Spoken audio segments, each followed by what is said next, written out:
Imagine कीजिए एक देश की फॉर्मर प्राइम मिनिस्टर जो 15 साल तक पावर में रही, वही लीडर अब क्राइम्स अगेंस्ट ह्यूमैनिटी के चार्ज में डेथ सेंटेंस फेस कर रही है। और सबसे शॉकिंग बात, वो अभी इंडिया में एग्जाइल में बैठी है। क्वेश्चन ये है, ये जस्टिस है या पॉलिटिकल रिवेंज? आज हम इस वीडियो में पूरी कहानी समझेंगे। चैप्टर 1, कौन है शेख हसीना? शेख हसीना बांग्लादेश के फाउंडर और पहले प्रेसिडेंट शेख मुजीबुर रहमान की बेटी है। उनका परिवार 1975 में एक मिलिट्री कूप में मारा गया और तब से हसीना बांग्लादेश की पॉलिटिक्स में एक पावरफुल नाम बनी। 1996 में फर्स्ट टाइम प्राइम मिनिस्टर बनी। 2009 से 2024 15 साल तक कॉन्टिन्यूस रूल किया। No term limit for PM in Bangladesh. उनकी पार्टी अवामी लीग सेक्युलर और बंगाली नेशनलिज्म को प्रमोट करती थी। पर एक सवाल सालों से उनके साथ जुड़ा रहा, क्या उनका राज डेमोक्रेसी था या dictatorship? Chapter 2, 2024 student protest which was a turning point. जुलाई 2024 में बांग्लादेश में एक ब्लेज देखने को मिला। एक सिंपल प्रोटेस्ट एक मास मूवमेंट बन गया। प्रोटेस्ट का रीजन था हाई कोर्ट का एक डिसीजन। 1/3 गवर्नमेंट जॉब्स उन लोगों के लिए रिजर्व्ड होगी जिनके एंसेस्टर्स ने 1971 के लिबरेशन वॉर में फाइट किया। युवा लोगों को लगा ये मेरिट के खिलाफ है, ये रूलिंग पार्टी के सपोर्टर्स को बेनिफिट देने का पॉलिटिकल टूल है। प्रोटेस्ट एस्केलेट हुए और सिचुएशन आउट ऑफ कंट्रोल हो गई। Internet shutdown, army deployed, student groups पर attack, drone strikes and sniper fire के एलिगेशंस भी देखने को मिले। यूनाइटेड नेशंस के एस्टिमेट के मुताबिक अराउंड 1400 लोग मार दिए गए, which were mostly students. Chapter 3, Evidence and Trial. अगस्त 2024 में हसीना इंडिया एस्केप कर गई। उनकी सरकार गिर गई और एक इंटरिम गवर्नमेंट फॉर्म हुई जिसका लीडरशिप किया Mohammad Yunus, Nobel peace prize winner ने। उन्होंने एक प्रॉमिस किया, We will hold those accountable responsible for state brutality. Tribunal भी फॉर्म किया गया जिसका नाम था इंटरनेशनल क्राइम्स ट्रिब्यूनल। आयरनी ये है कि ये ट्रिब्यूनल खुद शेख हसीना ने 2010 में स्टैब्लिश किया था वॉर क्राइम्स के लिए। चैप्टर 4, चार्जेस अगेंस्ट हसीना। कोर्ट ने शेख हसीना को 5 सीरियस चार्जेस में गिल्टी डिक्लेयर किया। ये चार्जेस मेनली 2024 के स्टूडेंट प्रोटेस्ट के दौरान हुए वायलेंस और किलिंग से रिलेटेड है। First is orchestrating mass killings. इसका मतलब है कोर्ट के हिसाब से हसीना ने प्लानिंग और अप्रूवल दिया कि प्रोटेस्टर्स को मार दिया जाए। ये एक्सीडेंटल या रैंडम वायलेंस नहीं था, ये एलिजिडली प्लान्ड एक्शन था। Second, ordering lethal force from air and ground. इस चार्ज का मुताबिक हसीना ने आर्मी, पुलिस और एयर सपोर्ट जैसे ड्रोन्स और हेलीकॉप्टर्स को ऑर्डर दिया कि प्रोटेस्टर्स पर लाइव बुलेट्स और वेपन्स यूज किए जाए। ये प्रूफ कॉल रिकॉर्डिंग्स और मिलिट्री लॉग्स पे मिले। Third, murder of selected individuals. इसका मतलब कोर्ट के मुताबिक कुछ लोगों को स्पेसिफिकली टारगेट करके मारा गया, मतलब जनरल फायरिंग नहीं बल्कि स्पेसिफिक लोगों को आइडेंटिफाई करके एलिमिनेट करना। Fourth, burning and disposing bodies. Court के एविडेंस के मुताबिक कुछ बॉडीज को जलाया गया और सीक्रेटली डिस्पोज किया गया ताकि प्रूफ बचा नहीं रहे।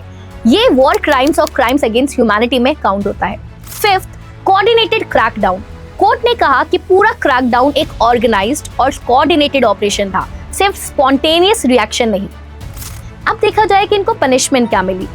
अगर यहाँ पे आप 2 चार्जेस होंगी तो 2 counts is equal to death penalty and 1 count is equal to imprisonment till natural death. बाकी चार्जेस पर सेपरेट पनिशमेंट नहीं दिया गया because death sentence already imposed है। साथ में ex home minister Asaduzzaman Khan को भी डेथ सेंटेंस सुनाई गई। एक्स पुलिस चीफ को भी 5 इयर्स की जेल दी गई। कोर्ट ने प्रोटेस्ट विक्टिम को कॉम्पनसेशन देने का ऑर्डर भी दे दिया, बट कौन पे करेगा ये अभी भी अनक्लियर है। चैप्टर 5, विल इंडिया एक्स्ट्राडाइट हसीना। शेख हसीना अभी इंडिया में एग्जाइल में रह रही है।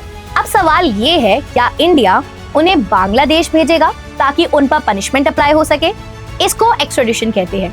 एक्स्ट्राडाइट का मतलब होता है कि एक देश किसी वांटेड या कन्विक्टेड पर्सन को दूसरे देश को वापस देना ताकि वहां उसका ट्रायल या पनिशमेंट हो सके। एग्जाम्पल, अगर कोई क्रिमिनल इंडिया में छुपा हो और बांग्लादेश उसको मांग रहा हो और इंडिया उसको वापस भेज दे, that is extradition. India Bangladesh extradition treaty 2013 में दोनों कंट्रीज ने एग्रीमेंट साइन किया था कि अगर कोई क्रिमिनल एक कंट्री से दूसरी कंट्री में भाग जाए तो उसे लीगली वापस भेजा जा सकता है।